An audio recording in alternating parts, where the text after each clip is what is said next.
তোমার নাম কি বোন? ফুলজান। ফুলজান কি? ফুলজান খাতুন। ফুলজান খাতুন। তোমাদের বাড়ি কোথায় বোন? বারুইপুর। কোথায়? বারুইপুর। বারুইপুর। হ্যাঁ। তোমার বাড়িতে কে কে আছে? বাড়িতে শুধু একটা বুড়ো বাপ আছে।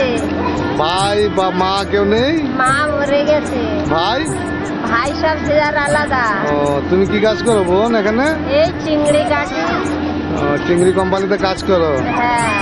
কতদিন ধরে কাজ করছো বোন? এই 2 বছর। ও, তোমাদের তো কুরবানি ঈদ এসে গেছে, ঠিক তো? হ্যাঁ। ঈদের কাপড় চোপড় নেওয়া হয়েছে?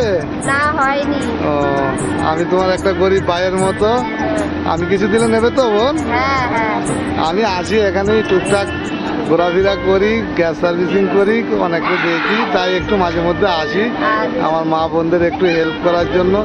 তা আমি দিলে নেবে তো বোন? হ্যাঁ হ্যাঁ। আর আমি ভিডিও করছি, তোমার কোনো আপত্তি নেই তো? না না না। আচ্ছা, আমি দেখো তোমার একটা গরিব ভাই, আমি আর কি দেবো, হ্যাঁ। বেশি কিছু তো দিতে পারছি না, এই অল্প কিছু দিচ্ছি, তুমি নাও। এই যে এই কিছু সবজি, এই একটু তেল, এই হচ্ছে পেঁয়াজ, আর হচ্ছে অল্প কিছু চাল। এটা মনে করো ঈদের উপহার। হ্যাঁ। ওইটা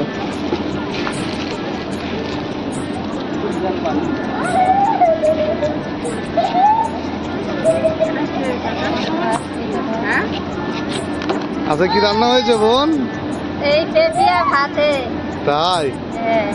আচ্ছা, আমার এই শাড়িটা তোমাকে দিলাম, হ্যাঁ। ঈদের দিন পরবে, পরে আর এই ভাইয়ের জন্য একটু দোয়া করবে। হ্যাঁ, আচ্ছা। আচ্ছা ভাই, রাখছি। হ্যাঁ।